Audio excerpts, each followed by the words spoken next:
Hello everybody and welcome to the Jujutsu Kaisen Terraria playthrough, where I'll be progressing through the game via 2 JJK mods, alongside the mods pictured here. I'll be using a variety of curse techniques and weapons throughout the run, however I am only allowed to use weapons from said mods.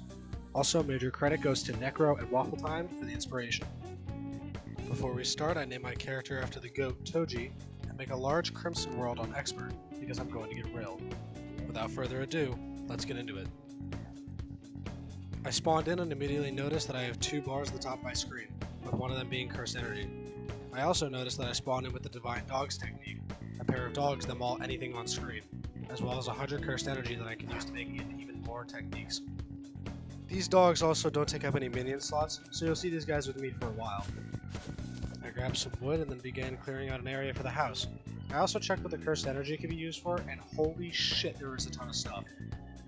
I then explored to the right and found some tall trees and ended up getting climbing claws, as well as the finch staff, to have 3 summons.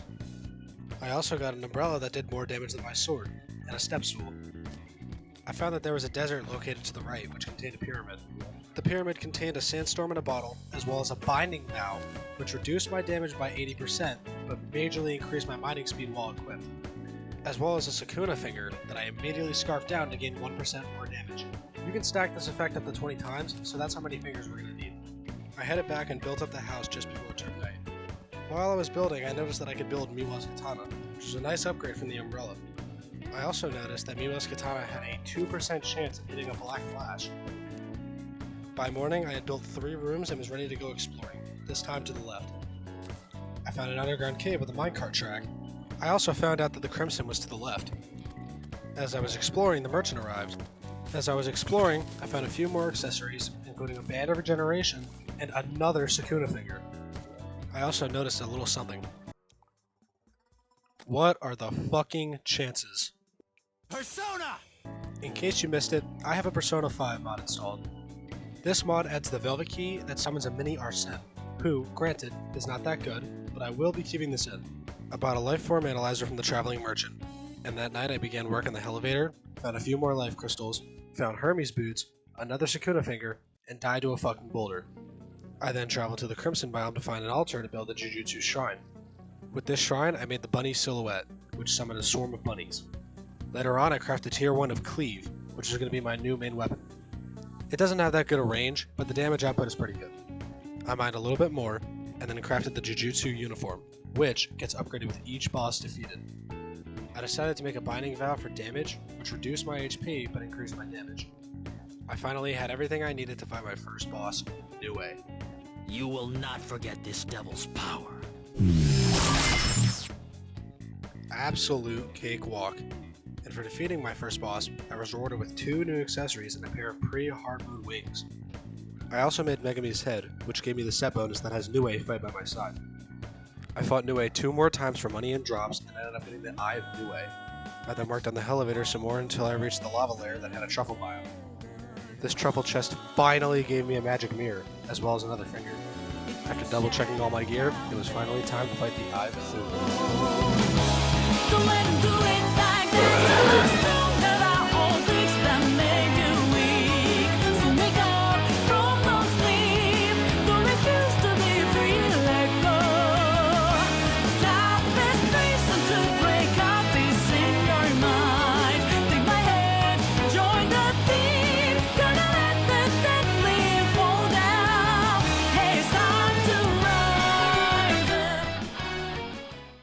Aside from the shield, there was no special drop.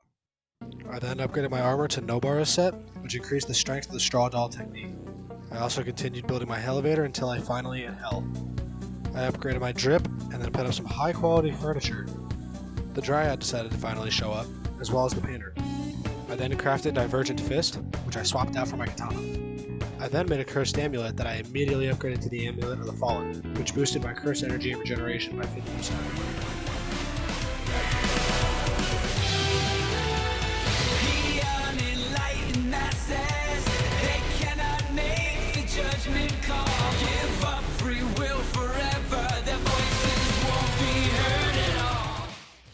Wow, I really should have set this to Master Mode.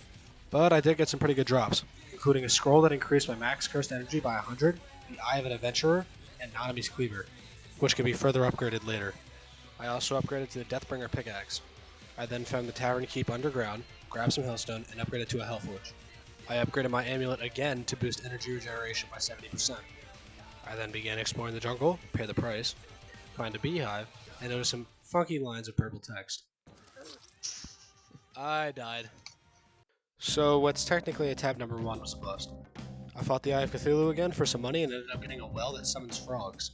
Goblins started approaching, and with these new frogs and Divergent Fist, it was a cakewalk. Alright then, attempt number 2. Fuck. And now attempt number 3. Finally! I killed her 2 times for good measure, and ended up getting my first domain expansion. It really only just gives you the Dryad's buff for 10 seconds, but it was still worth keeping. I found a meteor that decided to fall at some point. I also crafted Piercing Blood, which was a very big upgrade to Cleave. The only downside with it is that you have to use your health for fire. I finally found the Goblin Tinkerer, upgraded my Divergent Fist, upgraded to Spectre Boots, and found out that the dungeon was to the left. I tried getting a Water Bolt, and got punished for it. I then set up an arena to fight Skeletron, and waited until night.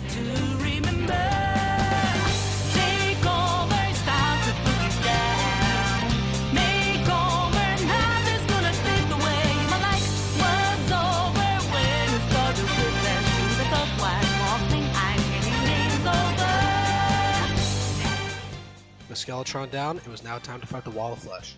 I ended up getting a Glass Cannon Binding Vow and headed into the dungeon. In the dungeon, I found the Mechanic, 5 Fingers, Tier 1 of Dismantle, a Shadow Key, and a Bewitching Table. I then upgraded to the Maki set, which enhanced my Heavenly Restriction that I didn't have. I crafted the Deer Silhouette, and I upgraded Cleave to Tier 2, which increased its damage. I then built a runway through a good chunk of Hell, fought the Eye of Cthulhu for some money, and went back to Hell to buff up and fight the Wall of Flesh.